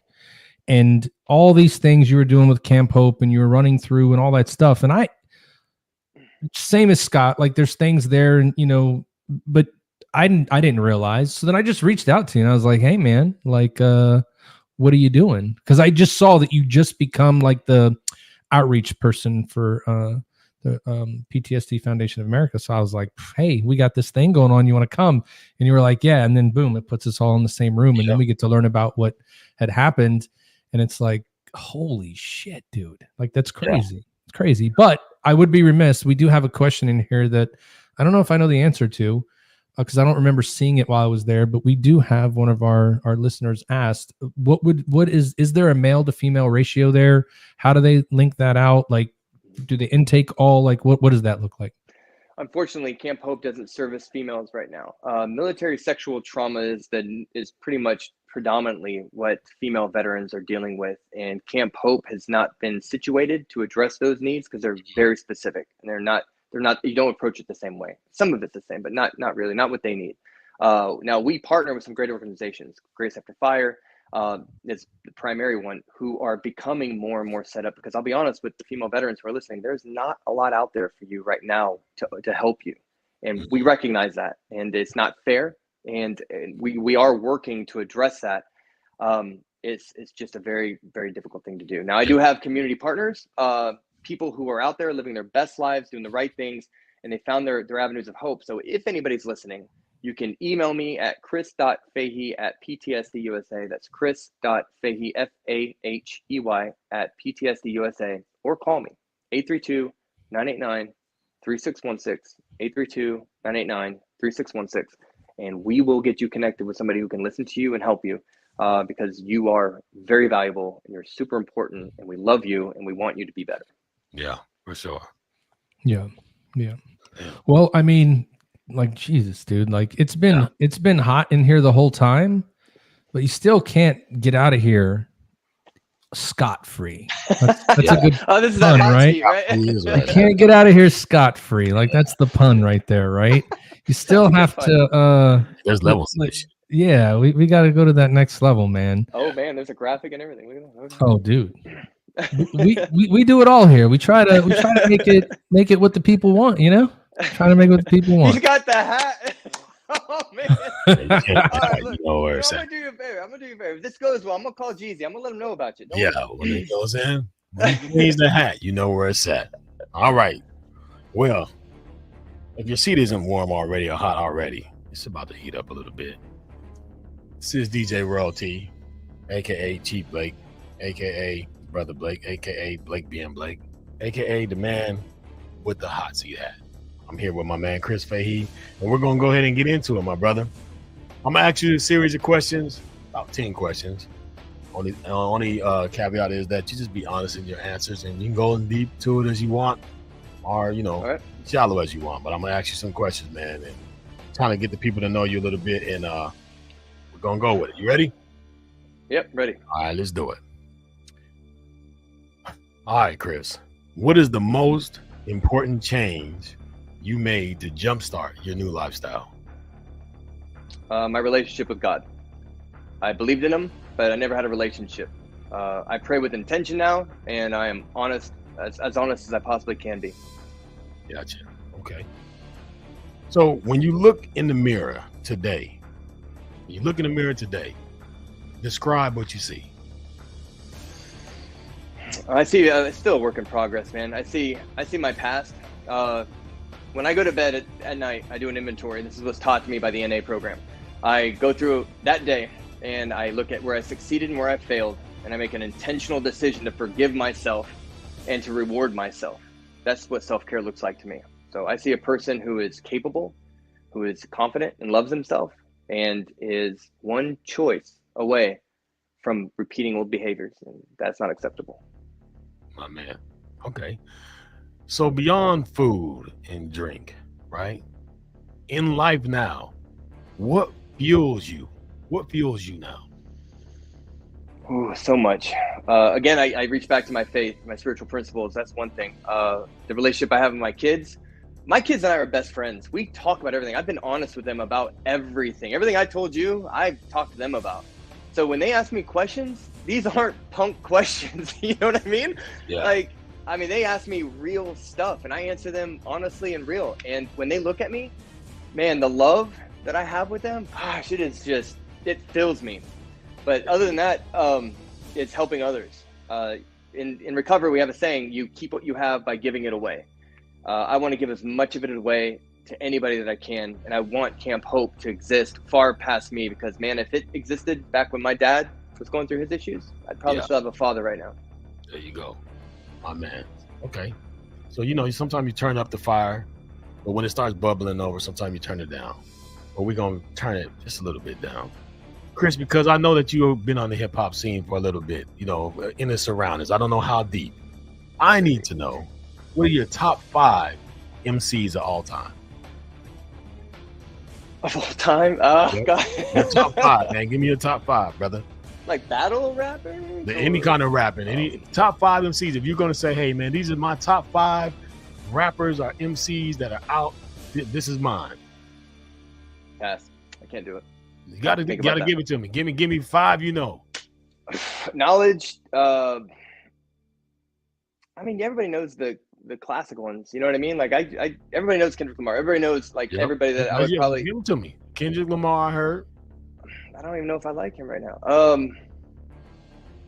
I don't know, man. If you were in your car and I told you we're going on a trip, we're only listening to rap, I'm gonna let you pick these 5 CDs. What 5 you gonna give me? Jurassic 5. Jurassic 5 for sure, man. Nas, Illmatic, I'd rock that all day long. Run DMC, because it's fun to travel with. Who can sing all that? Everything old school, 80s and 90s. I love original NWA. I was that wigger. I was that wannabe. There you go. Now you with it. One more. Ice Cube's first album. There you go. I'll take that. I like that. I'll say that. So I got some Ice Cube, some NWA. You said some Nas. You said Jurassic 5, was it? Yeah, Jurassic 5. And there was one more that you said. But I know I got it. I got it on air, so I'm good. Okay, here we go. What is the last movie that you watched that made you cry? And what was the scene? Hearts Beat Loud. Independent movie with Offerman and this little wonderful little actress. I can't remember her name, but it was about this girl who lost her mother, and her father and her relationship was just not really jiving, and they made a song together, and the lyrics of that song and the way that he was able to salvage a relationship with his daughter right before letting his daughter go and him having to restart his entire life. Yeah. That hit me right in the feels, man. I think I cried for a solid 8.5 minutes. And what was the name of that movie? Hearts Beat Loud. Hearts Beat Loud. I'm going to check that out. I like a good make you cry movie. All right, here we go. Who was your most important person in your road to recovery? Most important person. I've been telling people this a lot lately, that don't trust me for loyalty. I'm not a loyal person anymore, but I'm an honest person. And if we're both loyal to the same values, then that honesty is going to bring us closer together, and we're both going to live a life of value, of substance, right? It sounds cliche, and I hate that it does, but God has been everything to me.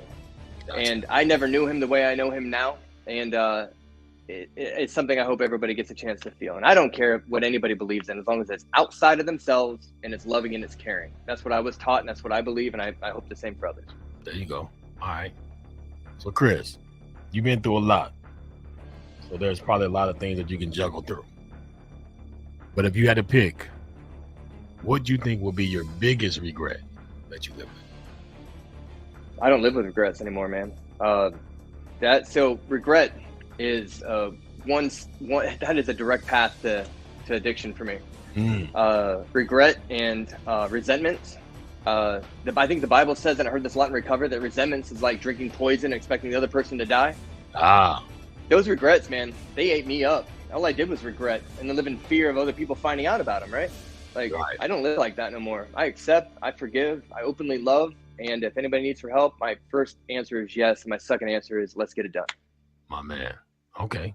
Well, you touched on something, but I had already had this question for you. Give me your personal description of God. Love, man. I firmly believe that the only two things anybody has to do to be a good Christian is to love and forgive. And that is it. And when I think about the joy that I experience in my life because I'm able to do those two things now, my heart, it just feels so full. I can't even, I can describe it. It is literally walking on sunshine. I mean, I still get angry and I still get mad and I'm frustrated. I'm a volatile person still. You can't have passion without volatility, and it expresses, man. I hurt people still. I do, and it drives me nuts. But I know how to love and forgive now. And when I think of God, all I think is this person who wants the best for me, that I can love and that I can forgive, and everything else is okay. I've made just about every mistake I can think of making in this world. I cannot imagine making any type of mistake that God's not going to love me through. And because of that, I know how to love myself. My man. Okay, we're almost there. What do you believe now that you didn't believe before? That I have value. I like that. That's a straight one. You do have value, bro. I'm gonna just tell you that. And I like the way you answer that, straight on. Boom, right there. Right in the kisser. I like it. So Ty, Matt, before y'all bring in what you're gonna bring in after he answered this question, I need to hear from him why. All right, because the last couple of times y'all just cut it in. I didn't hear why. So Chris, here it is. All the Triple Threat Vet podcast people want to know. This ain't the last question, by the way. This is the second to the last one. Okay. But we need to know, in your view, in your personal view, who is better, Michael Jackson or Prince? Michael Jackson. Why? Okay, have you heard Off the Wall? Look, nobody knew. Nobody, whatever. Michael Jackson came off the Jackson 5 and, he got nominated, sold a couple million, right? And they literally thought, and that was probably one of the best albums I've ever heard. They literally thought that was the best he was ever going to be. Now, the man had problems, right? I'm talking just music-wise, though. Yes, sir. That man gave us a pop star, what it looked like. Yeah. He gave us what an icon looks like. Man. All right. So go ahead, Ty. I Prince could ball, whatever. I don't know, man. Ty, now you can hear. You knocked me off of my feet now, baby. You broke up a little bit. What was that?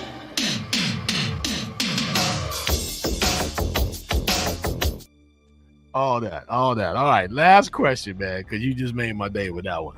You made my day. And I know, now Al's on my side, but, saying maybe Ty might be throwing up a little bit in his mouth, but he's going to be okay. Last question for us, man, on the hot seat. Where do you rate the Triple Threat Vet podcast and why?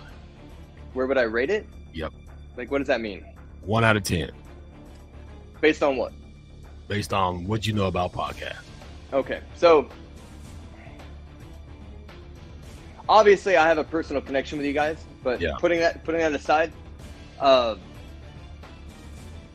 you're not gonna hurt our feelings, man. We're strong. No. From what I've seen, man, it's really important that when you're on a podcast that they allow you to tell your truth, but they also keep you accountable to what is true, right? You guys do an exceptional job at that.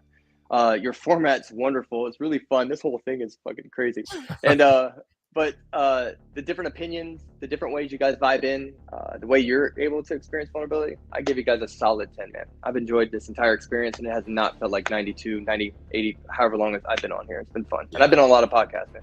Word up. We appreciate it, man. Well, you're officially out of the hot seat, Chris. You did a good job, man. Shout out to my man, Chris Fahey. He survived the high tiers of royalty hot seat. And he made my man Ty. Where is Ty? There he is. He's down there, Ty. I know you got something to say about it, but go ahead. I did my due.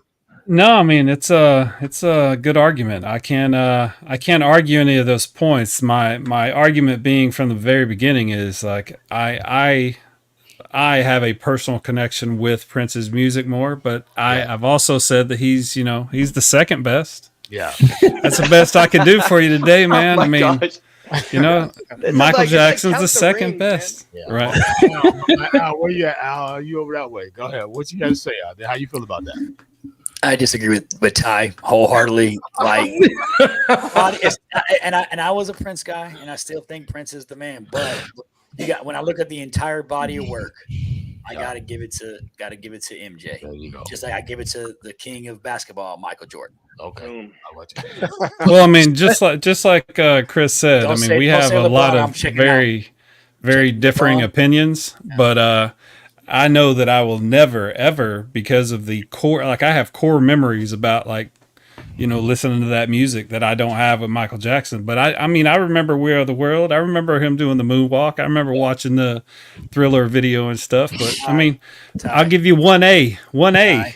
He's 1A. Okay. Look, Al heard Michael Jackson painting the house, and now he ain't come back since, bro. If you didn't learn anything from Chris today, it is that it is okay to be honest and change. Like I changed. I got convinced I changed. Right? I was like, Michael Jackson touching little boys. I don't love him. And I'm like, what though? His music. I mean, I still like R. Kelly. People don't. I still bump R. Kelly. You know what I'm saying? He's peeing on people and touching people. I still like R. Kelly when I'm alone, when nobody can hear me. I'm in the car. I got Michael, little Michael, and Big Michael, and R. Kelly bumping.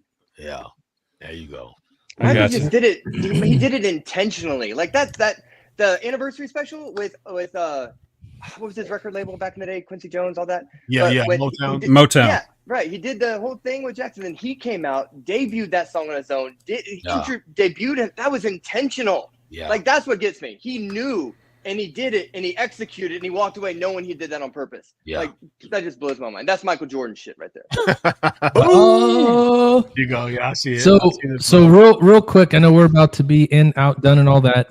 Chris, we have not really had an opportunity today, but I would like for you to just take a couple minutes to talk about the PTSD Foundation of America. I know that you work with them. Yeah. They do more than just Camp Hope, right?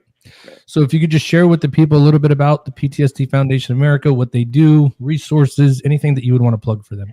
So the PTSD Foundation of America is a very simple, just not easy mission, right? We want to restore veterans back to a place of love and joy. We want to heal the invisible and visible wounds of war. We're a national organization.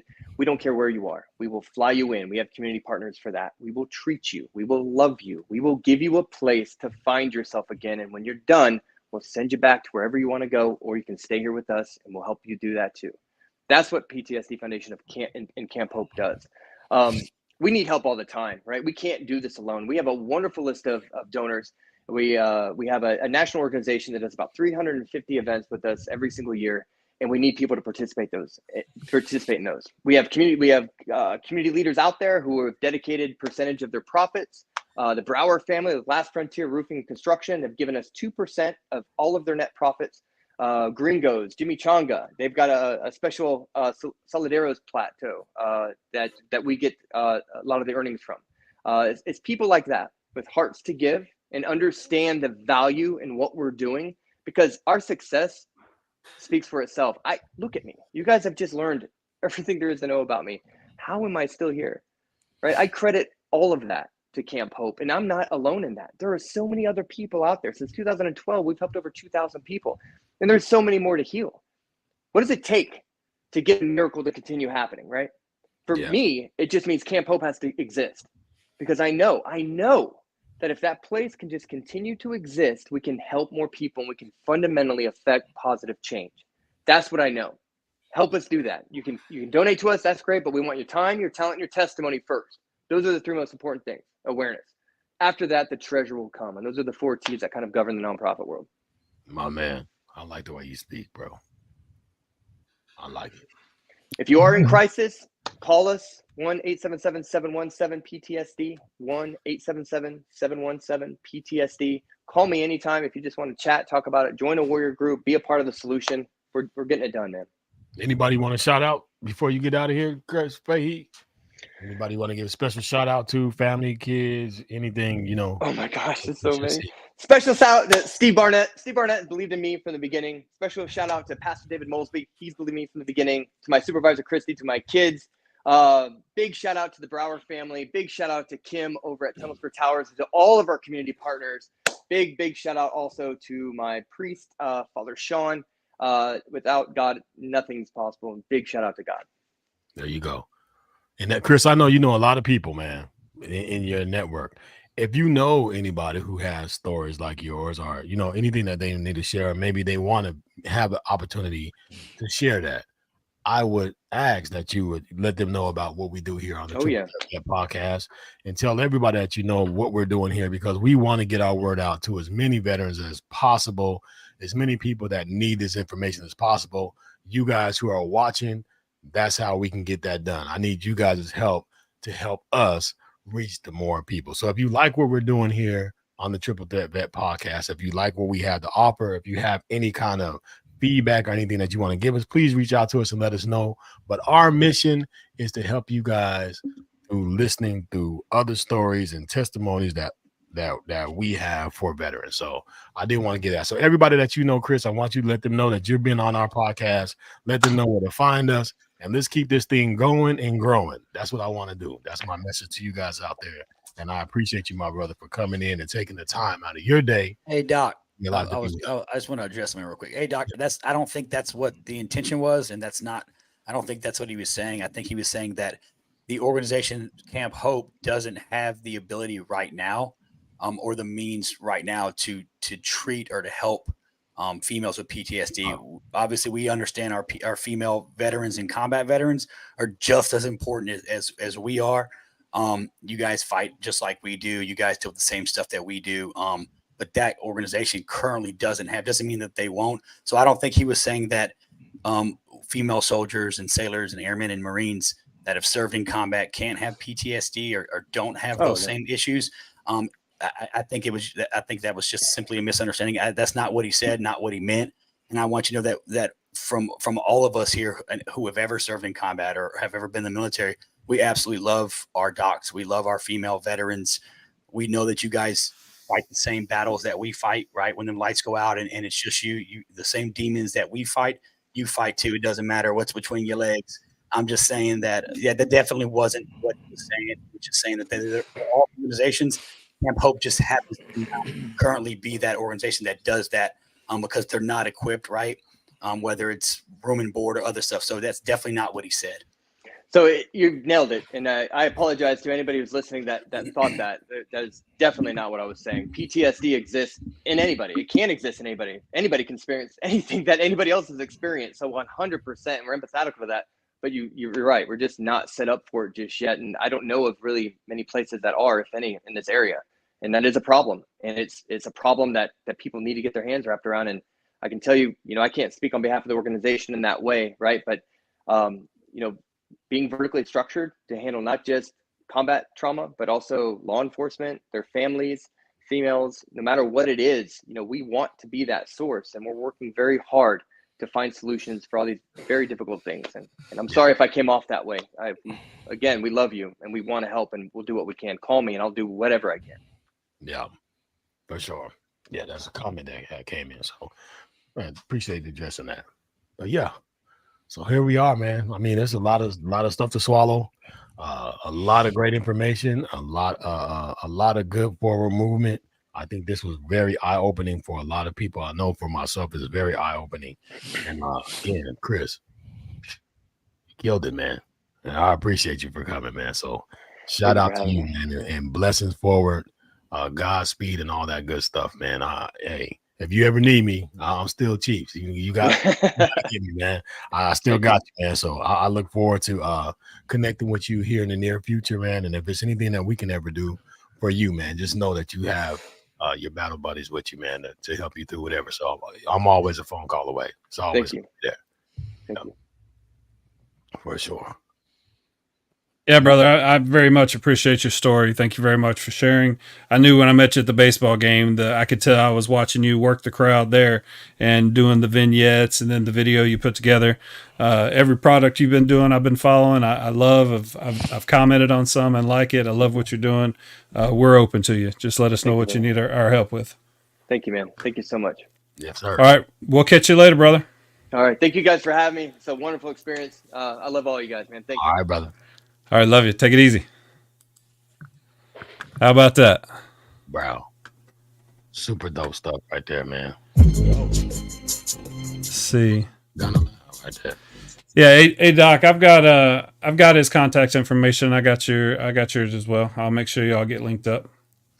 The CVMA chapter here works with the Camp Hope, and the VFW works with Camp Hope. Lone Survivor Foundation knew about Camp Hope. Camp Hope is doing some wonderful things in Houston.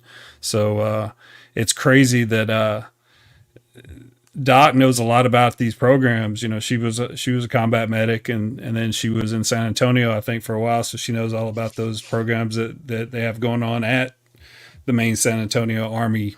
I forget what it's called. But for her not to know that a program like this existed, that's the thing about Texas is Texas is going to take care of veterans. And there's some great tools that we have here in Texas that are veteran centric and in the Houston area especially. Don't be a hater, Al Hero. Don't be a hater. Is he on mute or is he just not talking? I was just mouthing the words. He's pretending like his internet is gapping out while he's yelling "Fuck Texas," but he really is silent about it because he knows he's moving here at some point. Right.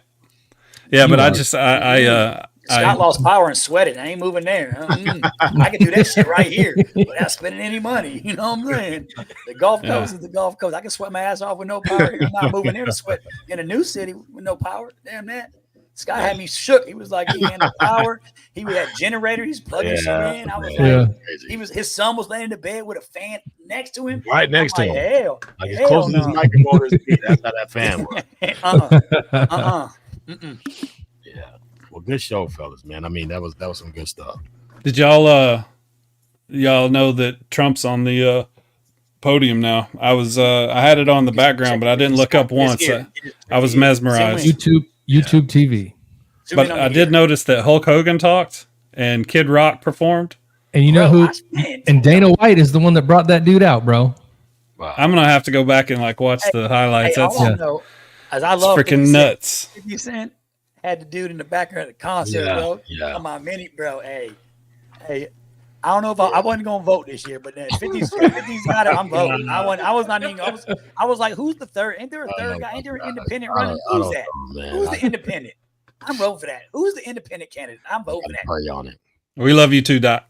Yeah, absolutely. Well, I would say this, man, before we get out of here. Name one good thing that comes out of hate. I don't think that you can. Hate is a bad word. Hate is a bad thing. We don't need it. Love, very true. Yeah, love can fix it, man. So I would just tell you, love can fix it. Love can fix you. You have to love yourself. Love someone else. Like Chris Fahey said, man, it has to be a powerful thing when someone that you don't know can just walk up to you and tell you, hey, man, no matter how we see things, I love you. I love you enough to get you better and get you on your feet. Love can fix things. Love yourself. Love your neighbor. Love someone else. And for all those who share love, I'm thankful for the love that I received from my wife, from my family, from you guys, from everybody who shares that love. I would just tell you, man, if you can, take hate out your vocabulary, take hate out your heart, take hate out your life, and I'll guarantee you that you will progress, right? You say you hate to go to the gym, take that hate and turn it into love. If you love to go to the gym, look at the effect that it causes on your body, right? So take hate out your equation. Just take it out, right? Love yourself, love your neighbor, do good things. That's my message for today. Forgiveness. Forgiveness is something that we all can do better at and we all can work on. But if you can forgive, you can love, right? You are here today because somebody didn't give up on you. If your mom would have gave up and stopped pushing, you wouldn't be here today, right? Or even if she didn't push up, if she didn't go to the doctor to have you, you wouldn't be here today. There's a lot of abortion and kids that didn't make it. It's not maybe not because somebody didn't love them enough to be here, but there's a whole lot of other sperms that were in that race. You were the one that won that race, and you're here. And because somebody didn't give up on you, you are still here today. So don't give up on yourself. Don't give up on your neighbor. Don't give up on love. Give up on hate and see how that works out for you. That's DJ Royalty's message to you. I'm going to bring my boys in so they can wax poetic and tell you their insight. And you know I got to give it to my man with the most luscious beard of all, my man Al Hero. What you got for me? I just want to say, I appreciate Chris coming on telling his story. Hopefully it resonates with a lot of people beyond our reach too, right? His story is very phenomenal, right? Very impressive. And I just want to tell everybody I love you guys. I appreciate you guys letting me be on your show for another episode, right? Because sometimes I'm like, shit, I may get on StreamYard and my link be canceled, and then you'd be like, what the fuck going on? Then I start calling y'all don't answer your phones. I'm like, oh shit, not a good look. So now again, like I always say, right? Don't sweat the petty stuff, pet the sweaty stuff. My man, there it is. To my man, Matt, I know where you at, man. The most busiest man in all of Houston right now. A lot of things going on. I know you got a little bit to say about that and what you're doing now and what you got in motion, man. But this is your time to wax poetics with us, man, before we get out of here. What you got? Yeah, I mean, to hear a story like that, there's not much to say, but make sure that, if you need help, ask for help. If you fall into everything with like respect, love, kindness, it's going to take you a long way. Hate gets you nowhere. If you just look at how things are going in the world today, we need a little bit more love and a lot less hate. That's going to help out. We just thank everybody that supporting us, help support other organizations. So just go to sameflagsameoath.com. You can see what we have over there. We don't need to talk about all that all the way, but overall, thank you, Chris, for coming on. I love everybody that's out there. Thank you for watching, and we'll see you next week. My man. And I'll give it to my man, WP, Wax Poetic himself, the brother with the best hugs in all of Tomball, Cypress area. Him and his son, Tatum. Shout out to my man, Tatum. I long for Tatum's hug. Me and Tatum got a little rapping earlier on the day, so Tatum got some. That's right. He was spitting some verses on the pre-show. Man, so shout out to my man, Tatum. Love you, bro. And to you, Ty, man, what you got for us? It's been a crazy week. Lots of things are coming up. So just remember, if you're a veteran and you need a place to come on Thursday night at 8 p.m., come watch this show. We're going to be throwing out a lot of tools that will enable you to deal with some of the things maybe you're dealing with. And it's just a place where you can come be a veteran. And I always say on all of our social media posts, this is a post with veterans talking to veterans about shit that veterans want to talk about. So we like to keep it the way we like to keep it. And, I think it's working. So thank you all for watching. Join us next week when we have Operation Warrior Wishes, another organization here that gentleman here in Houston is doing some great work, getting tickets for people that want to go to sports events. So great stuff all around the nation going on with veterans. So we'll see you next week. Love you guys. There you go. And I'm DJ Royalty.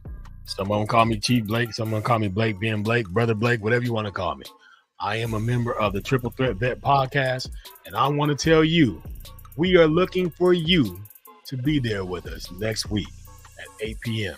and every week after that. So follow, subscribe, all that stuff.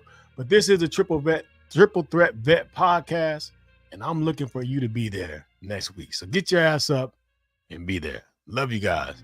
Till we see each other again. Peace.